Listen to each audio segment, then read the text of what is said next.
안녕하세요. 잡시광입니다. 3월 들어 한반도를 덮친 중국발 미세먼지 때문에 많은 분들이 힘겨운 시간을 보내고 계실 겁니다. 봄 기운이 완연하지만 불청객 미세먼지 때문에 봄을 제대로 느끼기조차 어려운데요.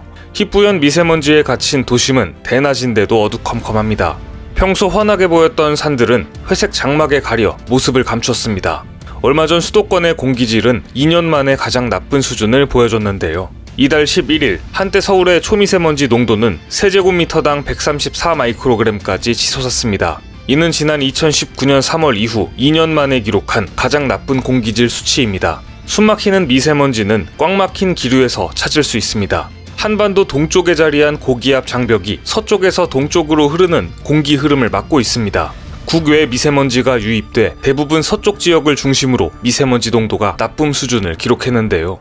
장시간 고농도 먼지 현상이 지속되고 있어 호흡기 환자와 노약자들은 특히 힘든 시간을 보내고 있습니다. 상황이 이렇게 심각하지만 중국은 그간 꾸준히 중국의 미세먼지가 바람을 타고 어떻게 한국까지 날아갈 수 있냐는 입장을 보여왔습니다. 최근에도 중국 공산당 기관지인 인민일보 자매지 환구시보는 미세먼지에 대해 중국 탓을 하는 한국 여론이 지나치다며 입장을 밝혔습니다.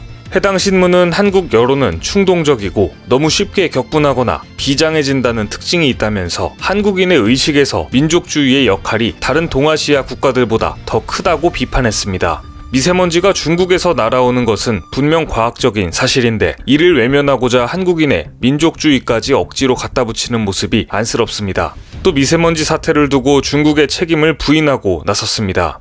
환구시보는 서울의 미세먼지가 정말 한국 매체들이 말하듯 선양과 베이징에서 오는 것인지 미세먼지의 50% 이상, 심지어 75%가 중국에서 왔다는 한국의 주장은 상식에 어긋나는 것이라고 반박했습니다. 신문은 또 중국 북부지방의 미세먼지 오염 정도가 약해지지만 한국은 점점 심해지고 있다면서 한국인은 베이징의 미세먼지를 비닐봉지에 담아서 서울 상공에 뿌린다고 생각하는 것 아닌가 라고 반문하기도 했습니다. 북서풍의 영향을 지적하는 한국의 입장에 대해서는 중국이 심지어 수천 킬로미터 밖에서 어떻게 바람이 딱 알맞게 불게 하고 짙은 미세먼지를 한국으로 보낸 뒤 멈출 수 있겠냐면서 너무 신기하지 않은가 라고 비꼬았습니다. 환구시보는 심지어 중국의 미세먼지 방제 시스템을 한국이 배워야 한다고 훈수를 놓기도 했는데요. 미세먼지 문제에서 중국 탓을 하다가 한국이 미세먼지 방제 노력을 지체할 수 있다. 중국의 미세먼지 방제 경험을 참고하는 것도 괜찮을 것이다. 중국 미세먼지 탓을 하는 것보다 한국에 더 이익이 될 것이다 라고 언급했습니다.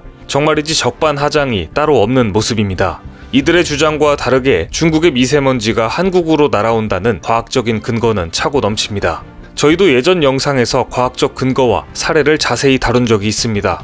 하지만 반대로 환구시보는 중국에서 주장하는 날아갈 수 없다는 근거는 제시하지 않았습니다. 그런데 이 같은 중국의 주장이 무너짐과 동시에 이번에는 중국이 다른 나라에서 날아온 먼지에 피해를 입는 아이러니한 상황이 연출됐습니다. 최근 이탈리아 공영방송 RAI에 따르면 이탈리아 시칠리아 섬의 에트나 화산 분화 과정에서 나온 독성 물질이 중국으로까지 이동한 것으로 파악됐는데요. 실제로 사진을 보면 에트나 화산 인근에 형성된 것과 유사한 아황산 가스 띠가 중국 북서부에 길게 뻗어 있는 걸 발견할 수 있습니다. 이탈리아에서 약 7,000km 떨어진 중국으로까지 화산먼지가 이동한 것인데요. 중국의 논리에 따르면 이러한 화산먼지는 이탈리아에서 날아온 것이 아닌 중국 본토에서 자체적으로 생긴 것으로 봐야 합니다. 시칠리아 섬 동쪽에 자리 잡은 에트나는 높이 3,324m로 유럽에서 가장 높은 활화산으로 꼽힙니다. 지난 50만 년에 걸쳐 수시로 분출을 일으키며 존재감을 과시해왔습니다. 1998년 이후에만 200차례 이상 분화한 것으로 기록되어 있는데요. 그런데 이 에트나 화산의 분화 활동이 계속되고 있어 화산 활동 때 분출되는 독성 물질 확산에 대한 우려도 커지고 있습니다.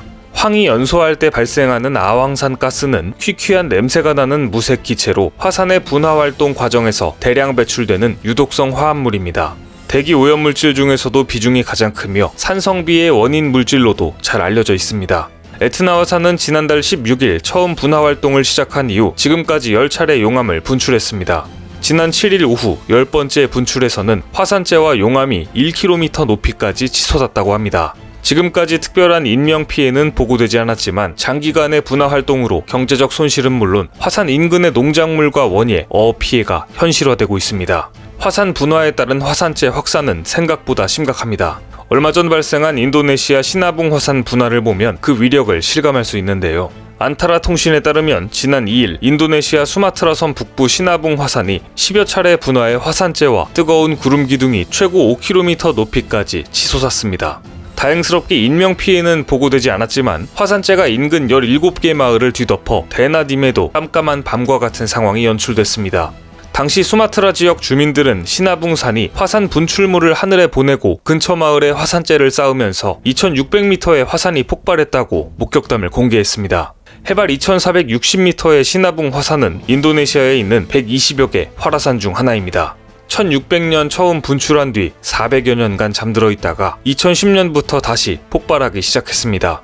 시나붕 화산 분출로 2014년에는 총 16명, 2016년에는 7명이 숨졌습니다. 작년 8월 일어난 연쇄 분화로 농경지 6,800여 헥타르가 손해를 입어 1,700억 루피아 상당의 손실도 발생했습니다.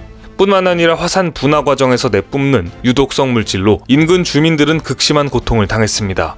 그런데 역시 화산하면 일본을 빼놓을 수 없는데요. 실제 일본에서 화산이 분화할 경우 그 화산재와 가스가 한반도까지 넘어올 수 있다는 연구 결과도 보고된 적이 있었습니다. 지난해 8월 기상청은 일본 오가사와라 제도 니시노시마 화산에서 나온 화산재와 화산가스 일부가 북태평양 고기압 기류를 따라 한반도 방향으로 확산되고 있다고 밝혔었습니다. 분화 시각은 작년 7월 30일 오후 2시쯤이었습니다.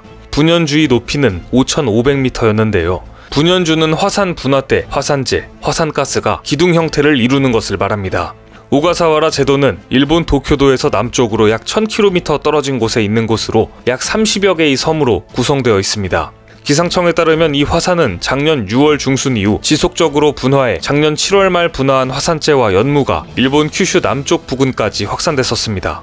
그런데 얼마 지나지 않아 기상청은 일본과 한반도 사이에 화산 분화 영향에 따른 연무가 확산되고 있는 것을 확인하게 됩니다. 실제 그 당시 제주에서 다른 지점보다 높은 농도의 미세먼지가 관측됐었는데요. 이후 제주 고산 관측소에서는 100마이크로그램 세제곱 이상 농도의 미세먼지가 일부 시간대에 관측되기도 했습니다.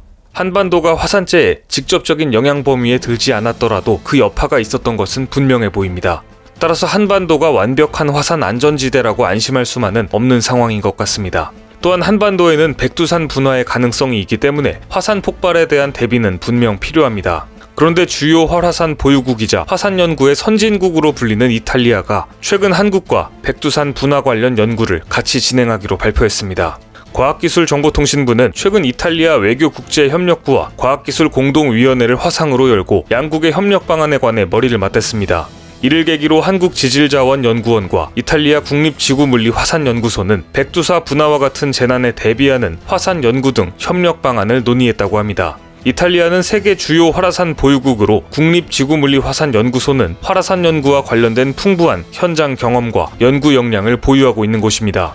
백두산은 10세기 이후 매 세기마다 분화하고 있는데요. 가장 최근에는 20세기 초 소규모로 분화한 기록이 있습니다. 한국은 백두산 분화 시 한반도는 물론 동북아 지역에 피해가 발생할 수 있어 이번 이탈리아와의 연구 협력을 통해 화산 분화 예측 기술을 조기에 확보하겠다는 구상입니다.